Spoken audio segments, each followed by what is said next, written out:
Assalamualaikum warahmatullahi wabarakatuh. Nama saya Rahmaniah HSAG, instansi SMA Negeri 2 Penajam Pasir Utara, sebagai guru pendidikan agama Islam. Mahasiswa Universitas Islam Negeri Maulana Malik Ibrahim, kelas PAI 5 batch 2 2022. Pada hari ini, tanggal 28 Oktober, saya akan mengikuti uji kompetensi program pendidikan profesi guru periode 5 tahun 2022.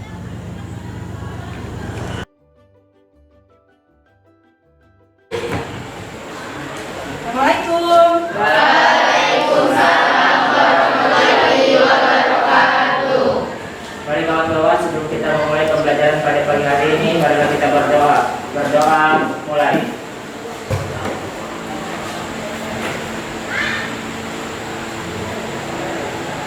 Berdoa selesai.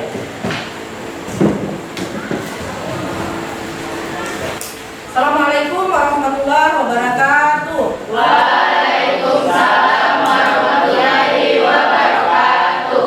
Alhamdulillahirabbil alamin, wassalatu wassalamu ala Rasulillah wa ala alihi wasahbihi ajmain. Rabbi shrah li sadri wa yassir li amri wahlul 'uqdatam min lisani yafqahu qawli. Radina billahi rabban bil islami dinan wa Muhammadin nabiyyan rasul. Rabbi zidna ilma warzuqna fahman, amin amin ya rabbal alamin. Anak-anakku semua, apa kabarnya pagi ini? Semangat pagi? Pagi luar biasa. Oke, baik. Ibu akan absen dulu ya. Sebelah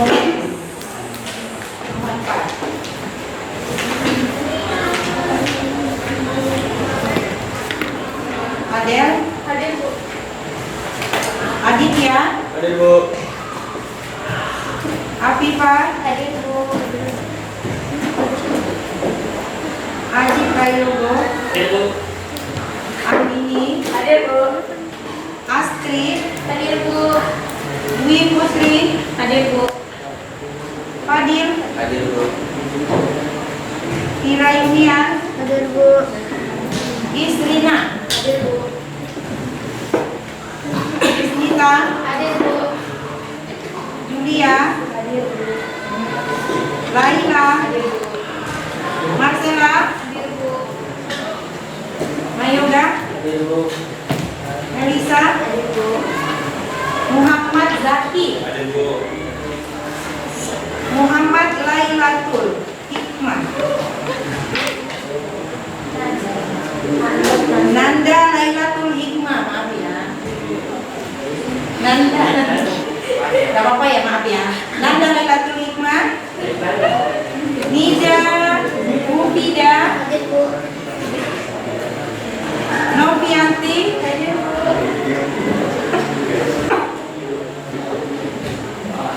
Nur Anissa, Hadir Bu. Raihan Syah, Hadir Bu. Regita, Hadir Bu. Reno, Silsi, Hadir Bu. oh, sudah sehat. Sufi Aulia, Hadir Bu. Sukaina, Bismillah. Adrian Ramadhani, Hadir Bu. oh, Ramadhani.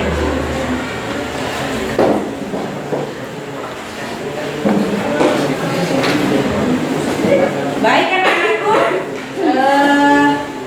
masih ada yang ingat pembelajaran kita minggu lalu? Ayo Bu. Oh ya, ini. Pada minggu lalu kita belajar tentang tazkiyah dan ziarah kubur. Tazkiyah secara bahasa artinya bentuk masdar dari azalu azi yang artinya menyadarkan, menghibur. Hukum tazkiyah adalah sunnah. Tujuan tazkiyah memberikan bantuan untuk mengurangi kesulitan dan kesedihan, menjadikan sebagai ibrah atau pelajaran bersama. Adab tazkiyah yaitu menghindari candaan tawa, melewati dan mengantarkan hingga kuburan, membuat makanan bagi keluarga yang berduka. Ada pula kita belajar tentang ziarah kubur. Ziarah kubur artinya berkunjung ke kuburan dengan tujuan membersihkan kubur dan mendoakan. Adab ziarah kubur yaitu ucapkan salam sesampai di pintu kuburan, niat ikhlas, tidak banyak bicara, berdoa, tidak melangkahi kuburan atau mengunjungi kuburan. Hikmahnya yaitu mengingat kematian dan dijauhi dari sifat duniawi. Oke. Ada lagi ada yang lain? Yang ingat tentang materi tentang siaga sudah disampaikan. Sudah sama berarti semua ya? Ya. Oke. Baik anak-anakku.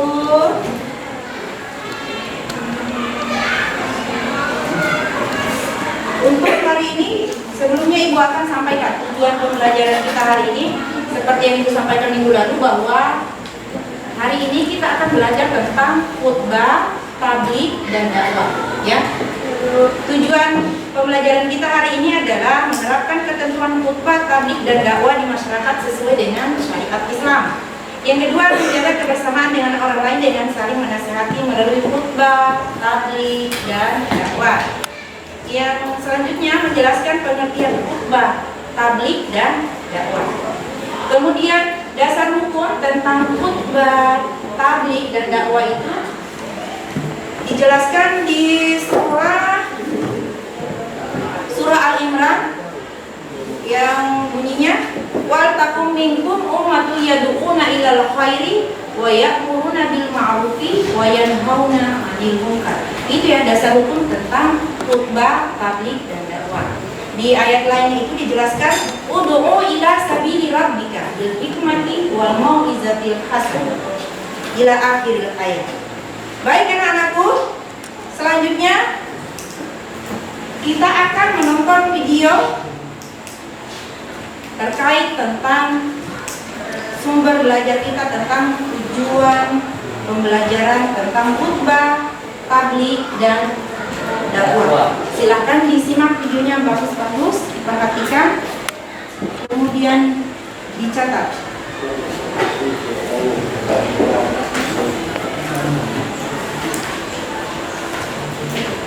Assalamualaikum warahmatullahi wabarakatuh. Pada kesempatan kali ini saya akan menyampaikan materi tentang khutbah, tabligh, dan dakwah. Tujuan pembelajaran kali ini adalah menerapkan ketentuan khutbah, tabligh, dan dakwah di masyarakat sesuai dengan syariat Islam. Yang kedua, menjaga kebersamaan dengan orang lain dengan saling menasihati melalui khutbah, tabligh, dan dakwah. Yang ketiga, menjelaskan pengertian khutbah, tabligh, dan dakwah. Yang keempat adalah menjelaskan dalil yang menerangkan tentang khutbah, tabligh, dan dakwah. Selanjutnya adalah membedakan antara khutbah, tabligh, dan dakwah. Yang terakhir adalah menjelaskan ketentuan syariat Islam dalam pelaksanaan khutbah, tabligh, dan dakwah. Kemudian dasar hukum yang menjelaskan tentang khutbah, dakwah, dan tabligh. Yang pertama dijelaskan di surah Al-Imran ayat 104 yang berbunyi A'udzubillahi minasyaitonirrajim. Bismillahirrahmanirrahim. Wal takum minkum ummatun yad'una ilal khairi wa ya'muruna bil ma'ruf wa yanhauna 'anil munkar wa ulaika humul muflihun. Di surah lain, di surah An-Nahl dijelaskan ud'u ila sabili rabbika bil hikmati wal mau'izatil hasanah wajadilhum billati ahsan inna rabbaka huwa a'lamu biman dhalla an sabili wa huwa a'lamu bil muhtadin.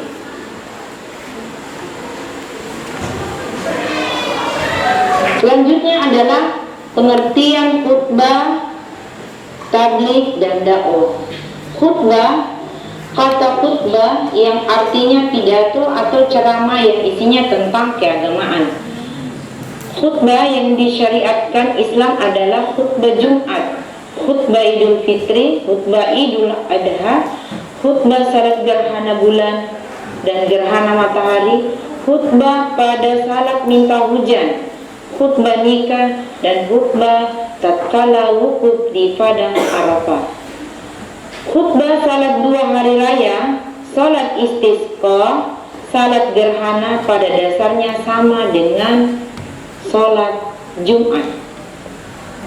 Selanjutnya adalah pengertian khutbah, tabligh, dan dakwah.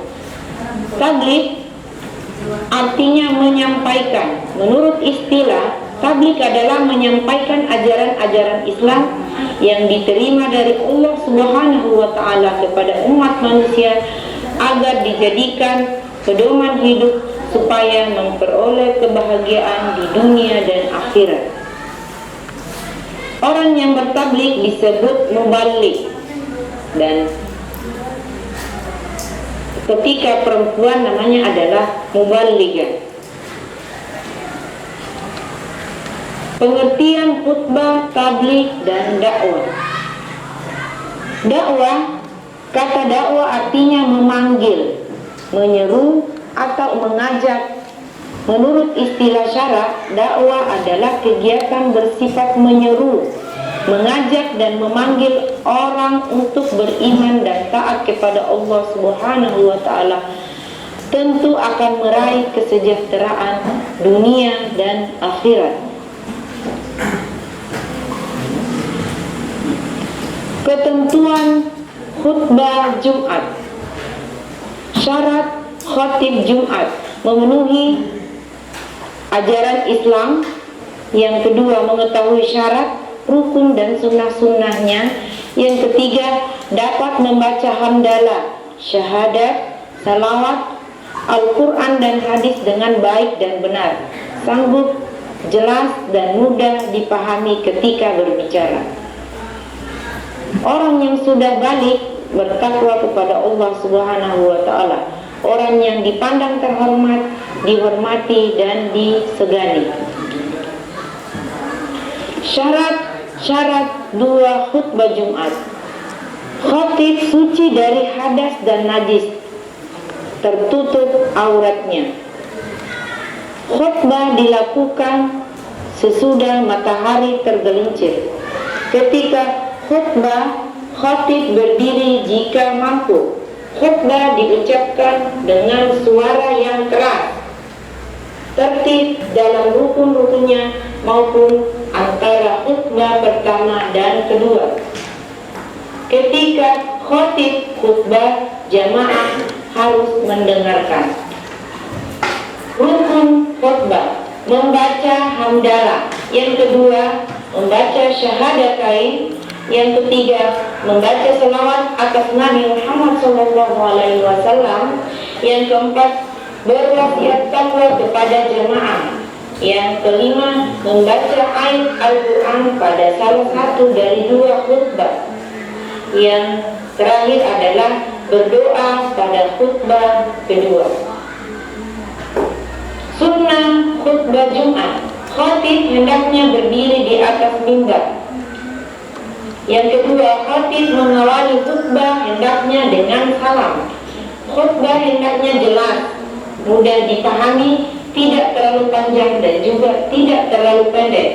Khatib pada saat naik mimbar hendaknya menghadap arah jamaah, menertibkan 3 rukun, dan baca surah Al-Ikhlas sewaktu duduk di antara 2 khutbah.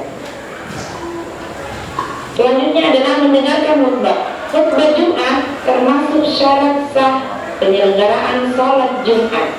Ketika khatib Jumat menyampaikan khutbahnya, jamaah Jumat wajib mendengarkan dengan sebaik-baiknya. Dalam hal ini Rasulullah SAW bersabda yang artinya, barang siapa yang berbicara pada hari Jumat di waktu imam berkhutbah, maka ia seperti keledai yang memikul kita. Sedangkan yang mengingatkan orang itu dengan diam, maka tidak sempurna Jumatnya. Ketentuan khutbah, tabligh, dan dakwah. Ketentuan tabligh dan dakwah. Ketentuan cara berdakwah Rasulullah SAW yang harus dilaksanakan setiap muslim dan muslimah dalam melaksanakan salah satu kewajibannya, yaitu berdakwah. Seperti tabligh atau dakwah hendaknya dimulai dari diri sendiri. Dalam bertabligh atau berdakwah hendaknya menggunakan pola kebijaksanaan, yaitu berbicara kepada manusia menurut kadar kemampuan akal mereka. Dakwah dapat dilakukan di al-hal, yaitu melalui perbuatan baik yang diridai Allah Subhanahu wa Ta'ala agar diteladani orang lain. Ketentuan khutbah tabligh dan dakwah. Tabligh dan dakwah. Dakwah dapat dilaksanakan melalui ucapan lisan dan tulisan dan menggunakan metode-metode. Yang pertama, metode al-hikmah, yaitu menyampaikan dakwah terlebih dahulu, mengetahui sasaran dakwanya. Metode al-mau'izah, yaitu dakwah dengan cara seperti memberikan nasihat, pengajaran dan teladan yang baik. Metode mujadalah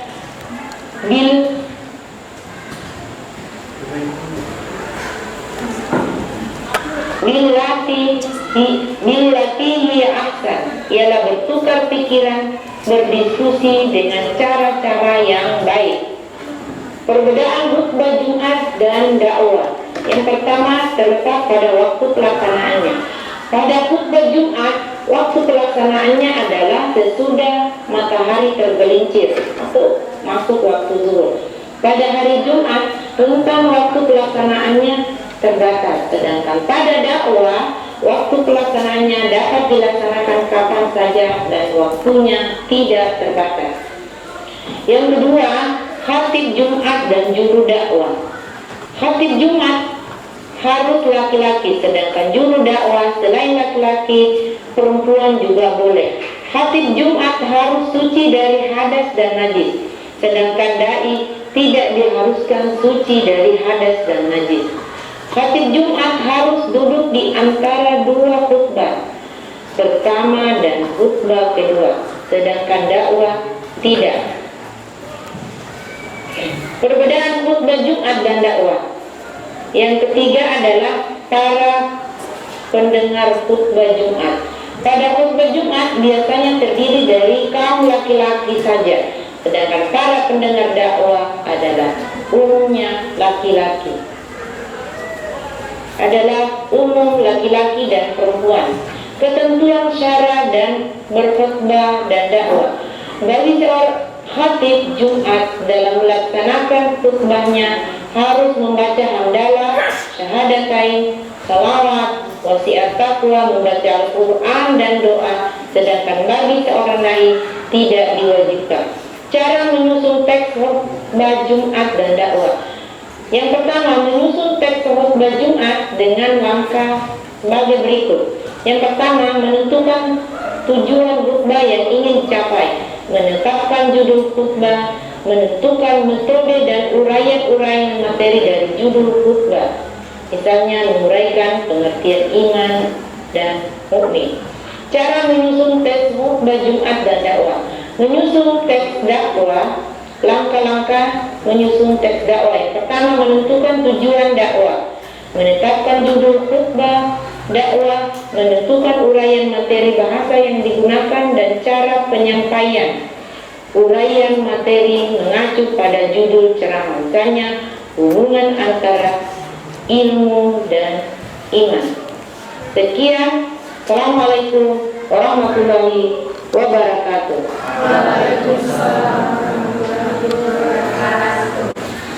Baik anak-anakku, setelah kita menyaksikan video tadi tentang apa itu khutbah, apa itu dakwah, dan apa itu tabligh. Harapan ibu ketika menyaksikan video tadi kita sudah menganalisis sehingga kita bisa membedakan antara khutbah, tabligh, dan dakwah. Sudah jelas ya tadi ya, bahwa khutbah itu ada rukunnya. Ada rukunnya. Dakwah itu bisa laki-laki, bisa perempuan. Kalau khutbah itu hanya untuk laki-laki. Begitupun tentang tabligh, boleh laki-laki, boleh perempuan. Tapi yang perlu diperhatikan di sini adalah dakwah. Dakwah itu bisa bil hal dan bisa bil lisan. Kalau bil hal itu contohnya adalah memperlihatkan contoh yang baik sehingga bisa ditiru sama orang lain. Itu namanya bil hal. Kalau bil lisan itu ya biasanya disampaikan di mimbar ya. Oke, baik. Selanjutnya ini ibu akan bagikan LKPD-nya. Di LKPD-nya itu ada beberapa soal. Dan di soalnya itu minta tolong dijawab ya. Sesuai dengan kelompoknya. Sesuai kelompok yang kemarin ini kelompok 1, kelompok 2 dan kelompok 3 ya. Iya, Bu. Baik.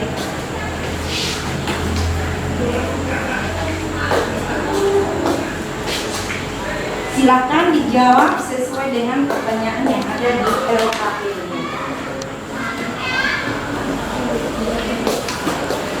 Sampai di sini ya.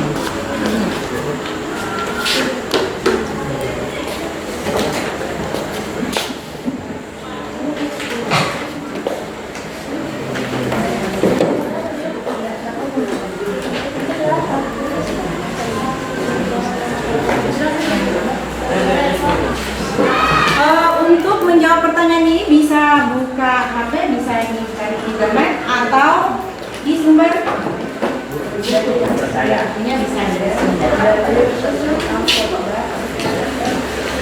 Kalau dalilnya tadi ada ya di videonya. Kalau ingat surahnya boleh buka Al-Qur'annya. Surah apa ya?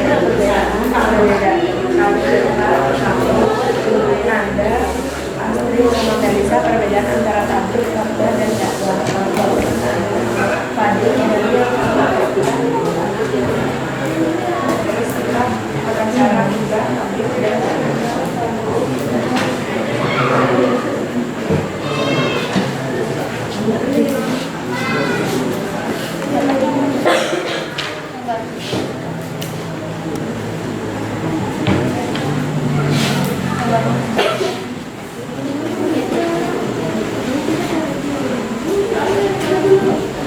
Ya bisa kerja sama-sama.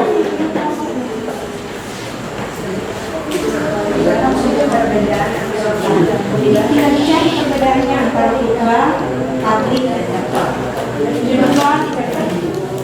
Atau bisa berbagi. Ini yang nomor 1, bagian ini, nomor 2 ini,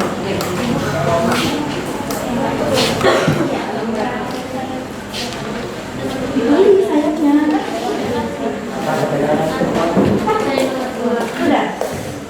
Sudah mulai. Bisa berbagi kalau misalnya kelamaan. Ini kalau kerja itu kan sudah terus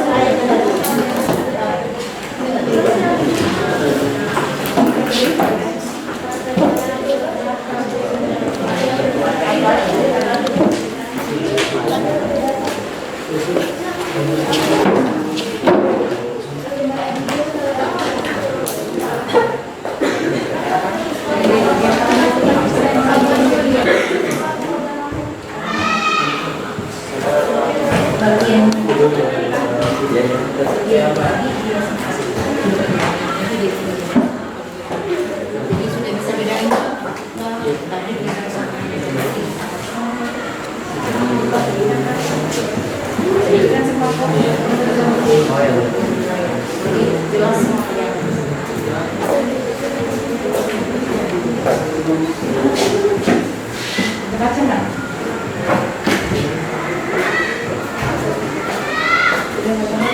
Sudah dikerjain tugas kelompoknya nih. Ya soalnya di sini aja ya, kelihatan semua. Yang penting kamu nih cari ayatnya. Beno tuh nih bagi-baginya selesai. Kamu tulis di sini aja jawabannya biar anak.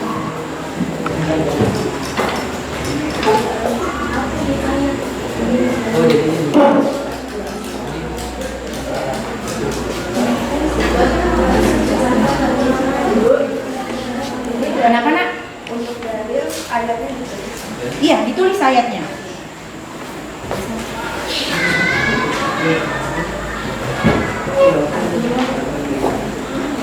Iya, artinya juga.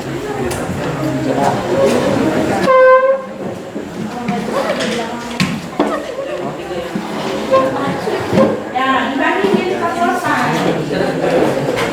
Arif disetir sih. Kamu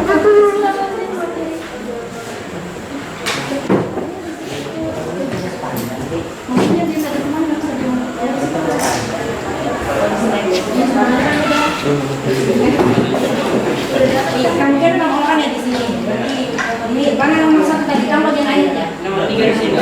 Sana satu. Ini 1, 2, 3. Sumur, silakan 3.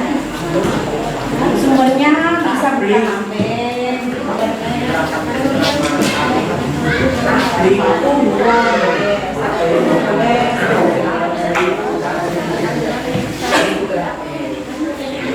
Iyanya, terserah kalian mau ambil 2 ayat atau 1 ayat boleh. Dan harus ditulis terjemahannya ya biar paham kalau ada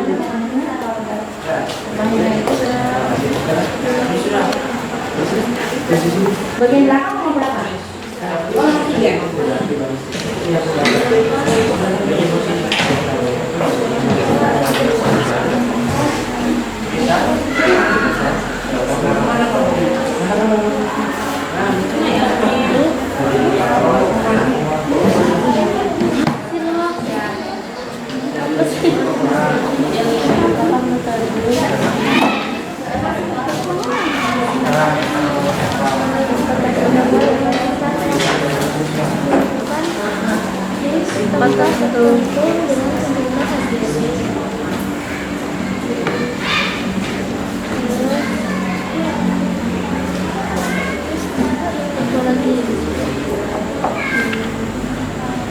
Dakwah adalah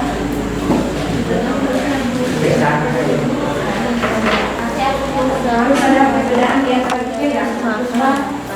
mengajak manusia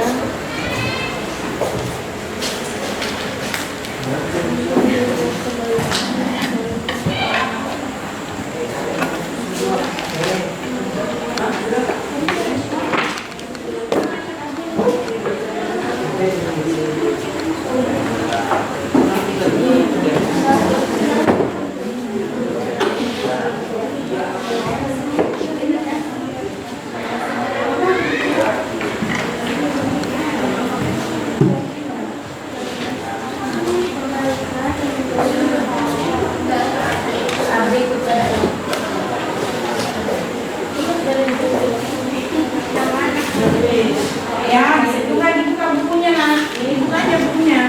Ada lagi di sini.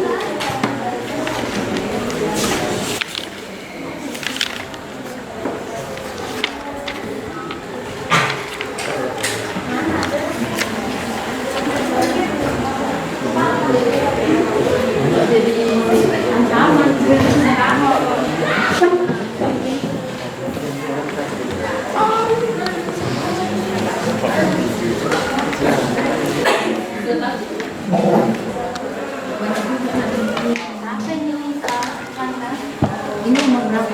Ambil yang nomor berapa? Nomor 2 yang mana? Oh iya, berarti nomor 2 ya? Iya. Sudah selesai? Nomor 2 itu sudah? Sudah dicari tinggal di... Oh iya.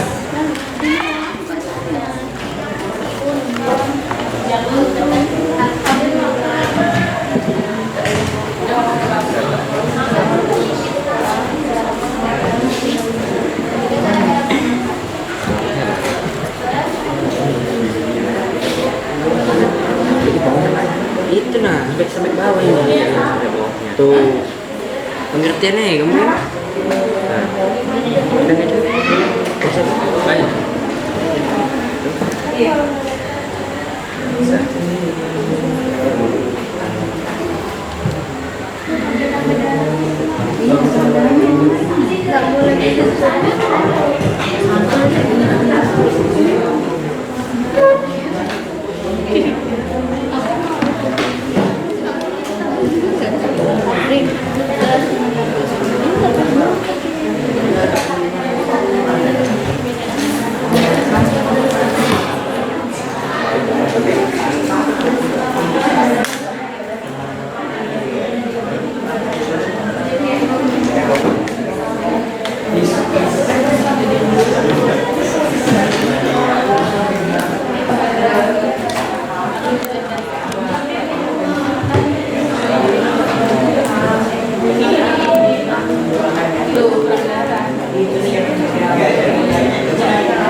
Ya sebenarnya antara tablik dan dakwah itu tidak sebenarnya yang kedua yang lebih spesifik lagi. Bedanya itu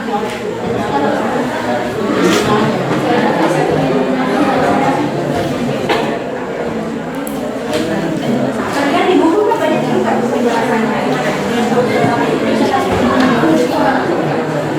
Ini yang belakang berapa? Sudah? Sudah? Oh, buku ya? Di bagian mana nih? Oh, di ayat ya?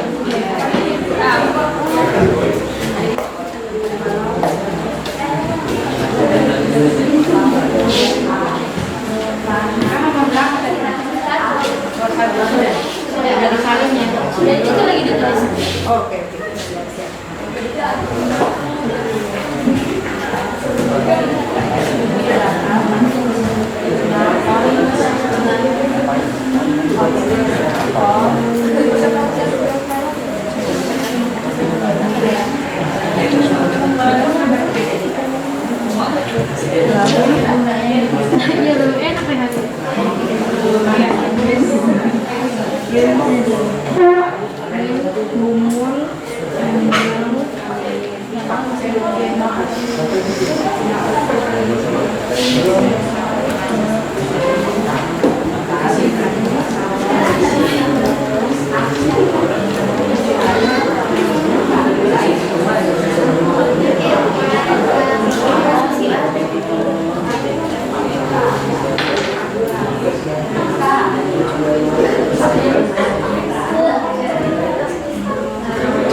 Baik anak-anakku, berikut adalah perwakilan dari kelompok 3 untuk menyampaikan khutbah. Kepada yang mewakili kelompok 3 kami persilakan. Assalamualaikum warahmatullahi wabarakatuh. Waalaikumsalam warahmatullahi wabarakatuh. La ilaha illallah.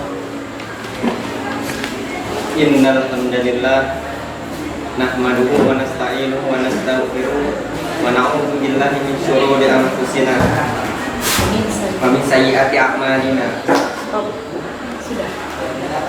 Kami persilakan untuk menyampaikan tentang tabligh.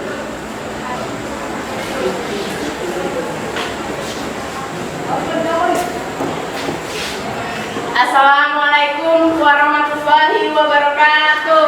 Waalaikumsalam warahmatullahi wabarakatuh. Alhamdulillahirabbil alamin wassalatu wassalamu ala asrofil anbiya'i wal mursalin wa ala alihi washabihi ajmain amma ba'du. Puji syukur kehadiran Allah Subhanahu wa taala yang telah memberikan kita nikmat untuk dapat berkumpul pada hari ini. Salawat serta salam kami aturkan kepada Nabi Muhammad SAW. Ibu dan teman-teman yang saya hormati dan saya sayangi, pada kesempatan ini saya akan menyampaikan hasil diskusi saya dan teman-teman dari kelompok 1, yaitu tentang bersyukur. Hadirin yang berbahagia, pernahkah kita mengungkapkan alhamdulillah saat memperoleh rezeki dari arah yang tidak terduga? Pernah. Atau pernahkah Anda atau kita diselamatkan dari suatu kesulitan kemudian lantas kita memuji Allah Subhanahu wa taala? Pernah. Bila kita pernah mengalaminya, maka sesungguhnya apa yang kita lakukan hanyalah sebagian kecil dari perbuatan syukur. Karena syukur yang ada di dalam ajaran Islam tidak hanya sekedar memuji Tuhan atas karunia yang diberikan, akan tetapi lebih daripada itu. Di dalam agama Islam, bersyukur itu tidak hanya diucapkan dengan lisan, akan tetapi bersyukur itu yang pertama adalah dengan hati, yang kedua dengan lisan, dan yang ketiga adalah dengan perbuatan. Setelah kita mengetahui bahwasannya ternyata bersyukur itu haruslah dengan hati, lisan, dan perbuatan, maka sudahkah kita melakukannya dalam kehidupan sehari-hari? Sudah. Faktanya masih sedikit di antara kita yang benar-benar bersyukur kepada Allah Subhanahu wa taala. Demikian ceramah tentang bersyukur beserta dalilnya yang dapat saya sampaikan. Semoga ceramah tentang bersyukur kepada Allah ini dapat menyadarkan kepada kita agar senantiasa bersyukur kepada Allah Subhanahu wa taala. Amin ya rabbal alamin. Kurang lebihnya saya mohon maaf. Wassalamualaikum warahmatullahi wabarakatuh. Waalaikumsalam warahmatullahi wabarakatuh.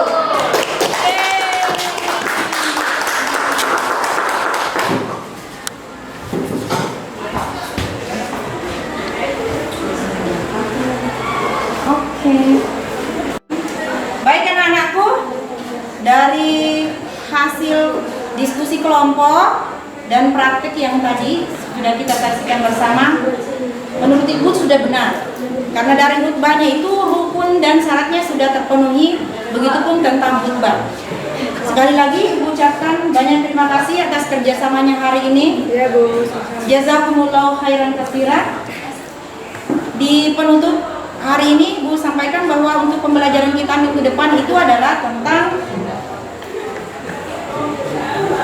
sejarah ya. Jadi kita akan belajar lagi tentang sejarah ya. Ibu tutup dengan doa kifaratul majlis. Tak lupa Ibu ingatkan untuk selalu jaga ibadah ya, jaga ibadah di rumah ya, selalu ibadah. Ibu akhiri dengan doa kifaratul majlis. Subhanakallahumma wa bihamdika asyhadu an la ilaha illa anta astaghfiruka wa atubu ilaik. Assalamualaikum warahmatullahi wabarakatuh.